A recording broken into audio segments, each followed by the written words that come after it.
আসসালামু আলাইকুম। শেয়ার করব কাঁচা আমের মজাদার একটি টক ঝাল মিষ্টি আমের চাটনি।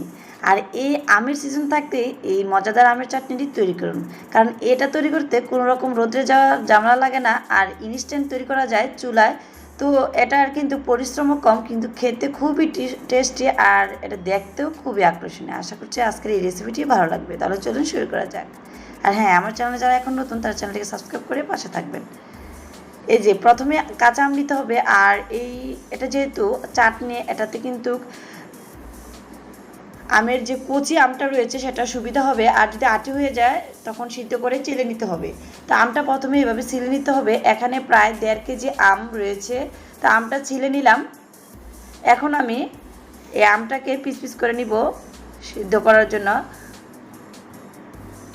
তো পিসটা যার যার পছন্দ অনুযায়ী নিতে পারেন, চাইলে 4টা করে নিতে পারেন, তবে ছোটো করে নিলে যেহেতু এটা পরে আর চালবো না বা কোনো রকম পেস্ট করার জন্য কোনো কিছু ইউজ করবো না, সরাসরি একবার সিদ্ধ করেই কড়াই দিয়ে ফেলবো, তাই একটু ছোটো পিস করে নিলাম। তো নেওয়ার পরে এটা ধুয়ে নিলাম।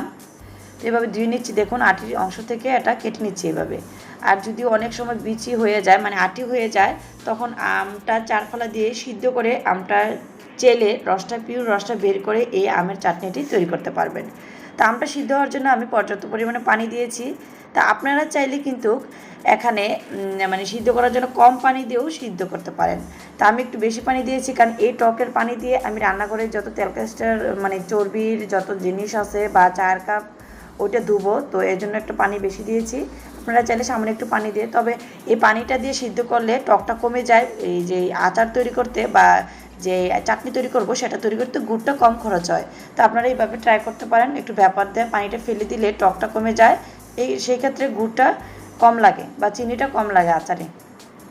তো সিদ্ধ করে এভাবে হালকা ব্যাপার দিয়ে তুলে ফেলবেন, অতিরিক্ত সিদ্ধ করে আবার গলিয়ে ফেলবেন না, তুলে তারপর ছেঁকে রেখে দিবেন। তারপর চলে আসলাম চুলায় আমি 2টা শুকনো মরিচ দিয়ে দিলাম হালকা পাতলা ভেজে। তারপর দিয়ে দিচ্ছি পাঁচফোড়ন। যেহেতু পাঁচফোড়ন দিয়েছি, এখানে মরি, মেথি, কালো জিরা, জিরা আর সরিষা রয়েছে, তো সেজন্য আলাদা কোনো সরিষা বাটা ইউজ করবো না, এখানেই সব কিছু রয়েছে। তাই আমার মতো শর্টকাটে যারা করতে চান তারা এরকম পাঁচফোড়ন এনে 2 টেবিল চামচ পরিমাণ মতো দিয়ে দিবেন। তারপর আমি ভেজে নিচ্ছি মরিচটা, আর সবগুলো একসাথে আবার গুঁড়া করে নিব, তাই একসাথে আবার ভেজে নিচ্ছি। তো আপনারা চাইলে আলাদা আলাদা করে, যারা আলাদা আলাদা বাসায় আছে তারা নিতে পারেন। মরি, মেথি, তারপর কালো জিরা, তারপর জিরা, আর হচ্ছে এই যে সরিষা রয়েছে, সরিষা বাটা ইউজ করতে পারেন। তো আমি গুঁড়া করে নিয়েছি শিলপাটা, এটা অতিরিক্ত গুঁড়া করে নেই, হাফ গুঁড়া করেছি। এখন চলে আসলাম, আর শুকনো মরিচটাও কিন্তু এখানে গুঁড়া করেছি, দিয়ে দিলাম হাফ কাপ পরিমাণ সরিষার তেল, আর 2টা তেজপাতা দিয়ে দিলাম, আর দিয়ে দিচ্ছি যে পাঁচফোড়নের মশলাটা রয়েছে সেটা থেকে কিছুটা। আমি সম্পূর্ণটাই দিব, তবে ডাপে ডাপে দিব, একদম একবারে দিচ্ছি না। এবার নেড়ে চেড়ে যখন পাঁচফোড়নটা ফ্লেভারটা সুন্দর করে আসছে তেলের সাথে, তখন আমি দিয়ে দিচ্ছি এই যে আম সিদ্ধটা। তো এই আমটা আপনারা যদি আটিযুক্ত আম হয়ে থাকে, সেই ক্ষেত্রে 4টা ফেলে দিয়ে সিদ্ধ করে আমটা চেলে নেবেন চালনিতে, সেক্ষেত্রে পিওর রসটা বের হবে, সেই ক্ষেত্রে আপনার আমের যে চাটনিটা রয়েছে সেটাও পারফেক্ট হবে। তো আমার যেহেতু আটিযুক্ত ছিল না, শুধু পিওর আমের যে অংশটা রয়েছে সেটাই ছিল, তাই আমি আর কিছু করে নেই, শর্টকাট বুদ্ধি ইউজ করেছি। আর দিয়ে দিলাম 1 চা চামচ লবণ, 1 চা চামচ হলুদের গুঁড়া। এখন নেড়ে চেড়ে নিচ্ছি। আর এই চাটনিটা কিন্তু তৈরি করা একদম সহজ, অবশ্যই ট্রাই করুন, খেতে খুবই মজা। এখন দিয়ে দিচ্ছি আখের গুড়। আমি অ্যাকচুয়ালি ওই যে রোজা আনা ছিল, এটাই আমি এভাবে বক্সে রেখে তারপর নর্মাল ফ্রিজে রেখে দিই, সেই ক্ষেত্রে আখের গুড় আর নষ্ট হওয়ার সুযোগ থাকে না, সারা বছর যখন মন চায় তখনই খাওয়া যায়। তো ফ্রিজে রেখে দিলে আপনার আখের গুড়টা ভালো থাকে। এখানে আমি হাফ কেজি আখের গুড় দিয়েছি। মিষ্টিটা আপনাদের পছন্দ অনুযায়ী দিবেন, কারণ এক এক আম এক এক রকমের, আর সিদ্ধটার উপরে কিন্তু মিষ্টিটাও ডিপেন্ড করবে, তাই মিষ্টিটা স্বাদ মতো দেবেন। তো দিয়ে দিলাম এই যে পাঁচফোড়নের মশলাটা রয়েছে, এখানে কিন্তু শুকনো মরিচের গুঁড়া রয়েছে 2টা, একসাথে যেহেতু গুঁড়া করা হয়েছে ওই অনুযায়ী দিবেন, আর জাল মিষ্টি সব কিছু আপনাদের টেস্ট অনুযায়ী দিবেন। এভাবে নেড়ে চেড়ে আর আলতো করে প্রেস করে করে একদম মিহি করে ফেলবেন, এতে করে আর চালাচালির প্রয়োজন নেই। আমার কাছে মনে হচ্ছে মিষ্টিটা আরেকটু লাগবে, তাই একটু দিয়ে দিচ্ছি। তো মিষ্টিটাও আপনাদের স্বাদ মতো দিবেন। দিয়ে দিচ্ছি সামান্য একটু 1 চা চামচের মতো লাল মরিচের গুঁড়া, কারণ এটা সব কিছু কম্বিনেশনই কিন্তু এটা মজা লাগে। বাকি যেই পাঁচফোড়নের গুঁড়াটা রয়েছে সেটাও দিয়ে দিচ্ছি।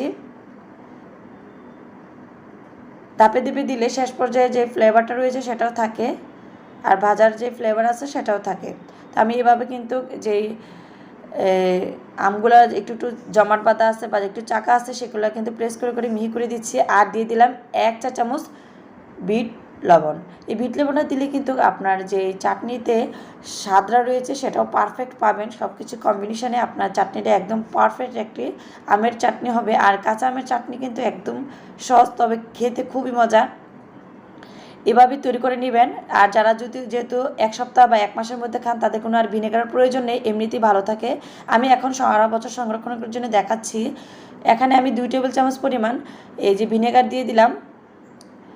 তো যদিও আমি ভিনেগার দিচ্ছি, তবে এই আচার বা এই চাটনি কিন্তু আমার 1 বছর যাবে না, কারণ আমি যখন ভিডিওটা পাবলিশ করার আগে অলমোস্ট এটা অর্ধেকটা চাটনি শেষ। তো এটা ভিনেগারটা শুধু শুধু অপচয় আমার জন্য। তো যারা সারা বছর সংরক্ষণ করবেন তাদের জন্য দেখালাম। ভিনেগারটা এভাবে দিয়ে তারপর নেড়ে চেড়ে নেবেন। চাইলে প্রথমে দিয়ে দিতে পারেন ভিনেগারটা দিলে। আর যখন দেখবেন এরকম ফুলে উঠে বাবলসের মতন, তখন মনে করবেন আপনার চাটনিটা পারফেক্ট হয়েছে, আর শুকানোর প্রয়োজন নেই। তৈরি হয়ে গেল আমার মজাদার এবং খুব লোভনীয় টক ঝাল মিষ্টি আমের চাটনি। আর এই চাটনিটা দেখতে যেমনটা লোভনীয় হয়েছে, খেতে ভীষণ ভীষণ মজা হয়েছে। আশা করছি এই শর্টকাট চাটনিটা আপনাদের হচ্ছে খুব খুব ভালো লাগবে। দেখুন কত সুন্দর হয়েছে। তো আপনারা যারা ফেসবুকে দেখলেন তারা পেজটি ফলো করে পাশে থাকবেন, চ্যানেলটিকে সাবস্ক্রাইব করে অবশ্যই পাশে থাকবেন। আল্লাহ হাফেজ।